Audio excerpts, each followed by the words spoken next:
que se puede pagar o no, pero esto no es de la historia, ¿no? Porque claro, para que haya deuda es necesario que haya dos cosas, un acreedor y un deudor. Y claro, aquí sabemos quiénes son los deudores, pero no sabemos nunca, quiénes son los acreedores, pero nunca quiénes son los deudores, ¿no? Jamás sabemos quiénes son, ¿no? Y por tanto es muy difícil, ¿no? Es un cuento chino y lo que ha ido ahora el señor Quintana a entrevistarse con el presidente del gobierno es a cambio de algo que todo el mundo conoce, a cambio de salvar a la ministra de Transportes o de Fomento, a la ministra de Fomento de una reprobación, ¿no? Como pedagogía democrática es nefasta, ¿no? Porque un gobierno que dice esto no se puede transferir porque afecta al interés nacional, porque es mejor no transferir el tráfico. Yo creo que es discutible si hay que transferir o no hay que transferir el tráfico. Esto es discutible. Hay quien opina que sí, hay quien opina que no. Yo creo que no es un tema central, es decir, que España no se rompe porque se transfiera el tráfico. Puede ser que desde el punto de vista de la política general sea mejor que haya una policía de tráfico. En fin, esto es discutible. Ahora bien, lo que no puede ser es que lo que no es transferible por cuestión de principios pase a serlo porque hay que salvar a una ministra de una reprobación. Si es transferible, si no lo es, no lo es, ¿no?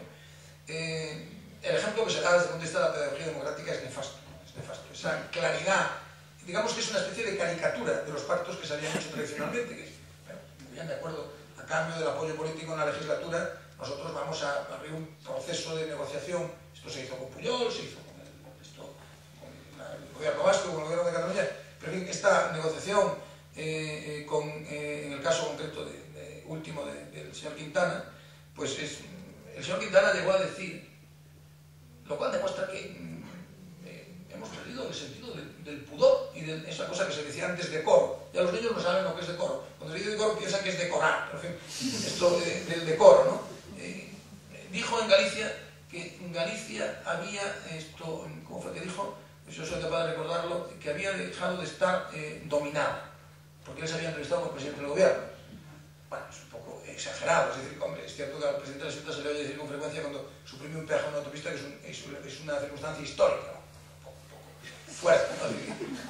Podemos decir que en las circunstancias históricas se pueden rebajar, es decir, el descubrimiento de América, la Revolución Americana, la Revolución Francesa, podemos rebajar un poco, es decir, la transición democrática, pero claro, hombre, que se suprima un peaje en una autopista lo conviertes en dato histórico es un poco exagerado, un poco forzar la mano, ¿no? Es decir, hombre, si acaba el subdesarrollo de Galicia y la dominación de Galicia porque yo vengo a la Moncloa y me entrevisto, es cierto que para él es importante, porque no había estado nunca en la Moncloa, lo ve, se lo cuenta a su familia y dice, la Moncloa es de esta manera, es de otra. Yo estuve en una ocasión y me gustó mucho, se lo conté a mis hijas y estaban encantadas, diciendo, qué importante es mi papá que fue un día a la Moncloa, qué bonito, ¿no? Pero bien, no se me hubiera ocurrido decir, esto, la Estrada ha entrado en la historia de mi pueblo, quiero decir, porque yo, claro, mucho menos esto se me ocurriría decir esto de que Galicia ha salido de su desarrollo. En fin, recuerdo que hay bueno, no sé si le llamo intelectual, aunque es un poco exagerado, no diré quién, pero un señor que esto sale en los periódicos de vez en cuando, que ha escrito un libro reciente sobre el presidente del gobierno, que decía que en Galicia había superado un atraso histórico con este gobierno, este nuevo cambio que se había producido, y alguien escribió una carta al director de un periódico y decía, hombre, es curioso porque se ha sido por 10.000 votos, es decir, que la diferencia entre que Galicia haya entrado en la historia y haya salido de la historia depende de 10.000 votos arriba o de 10.000 votos abajo. Hemos de tener cuidado con las palabras, ¿no? Y hemos perdido mucho pudor a la hora de llamarle a las cosas. Es una mamarrachada, ¿no? Hemos perdido incluso esta capacidad que tenían los intelectuales históricamente para decirle a los políticos esto es una tontería, ¿no? El otro día en un periódico un señor inglés, Timothy Ash, me parece que esto decía del tratado que se ha aprobado en Lisboa, decía, es una porquería. Decía, es como las instrucciones de un elevador mecánico. El tratado equivale a las instrucciones. Y a mí, más allá de que esté de acuerdo o no, que no sé, porque yo me he mirado el tratado, leer un tratado europeo es siempre un esfuerzo intelectual, en fin, desmesurado, ¿no? Porque son unas cosas ilegibles, una cosa que no hay manera de leerlos, peor que casi leer una ley fiscal, ¿no? Pero no lo sé, pero me parece interesante, sobre todo como reflexión intelectual del tipo que dice, hombre, es una porquería, esto es una porquería, además son como las instrucciones de un elevador. Bueno, aquí no, aquí todo el mundo, los profesores se han generalizado hasta como decir, hay fuertes indicios de inconstitucionalidad, ya no nos atrevemos a decir, mire, esto es inconstitucional como una casa, yo creo que es inconstitucional, es opinable. No, eso es una tontería, ¿no? La deuda histórica es un cuento, es una tontería, un cuento para incautos, y los políticos hablan de eso pues porque no hay nadie que cada vez que se lo diga les afee la conducta, ¿no? Les afeamos poco la conducta.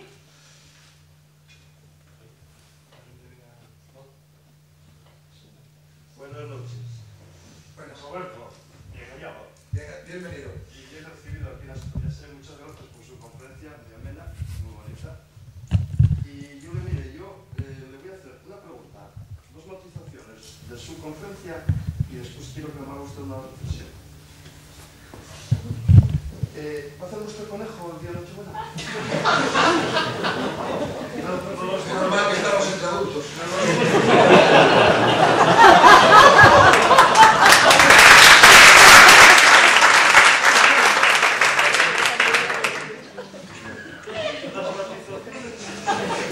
Las matizaciones de su conferencia, pero usted, habló en un momento determinado de la Segunda República, ¿no? En los últimos meses me he leído la historia de España desde Fernando VII por diferentes autores, a sacar yo mis propias conclusiones. Entre comillas, cada uno que saque la conclusión suya. Segunda República, Largo Caballero, Porto Zapatero. Segunda represión, el señor Maragall, hizo usted una alusión, y cada uno que lo coja por donde quiera, qué casualidad. El tiempo pone a las personas en su sitio. Se dio de baja del Partido Socialista Obrero Español. Y ahora, la reflexión que quiero que usted me haga a esta pregunta, porque, en fin, a eso usted me dedique 2 o 3 minutos, por favor. Mire, yo, a don Felipe González, expresidente del Estado español, le considero un hombre de Estado, un hombre que nos llevó a Europa, y España, bueno, pues, entramos en Europa, tenemos la mirada sobre todo en Alemania. ¿Cómo es que, como bajo esa amplitud de miras, Alemania precisamente, que ya usted ha hecho referencia 2 veces, precisamente quieren volver a centralizarse? Todo lo contrario a que si Felipe González, que era un hombre de Estado y una gran figura política, que dice que con las cosas de comer no se juega, ¿cómo queriéndonos llevar ahí la propia Alemania ahora quiere centralizarse? Amplíemelo usted, por favor. Sí.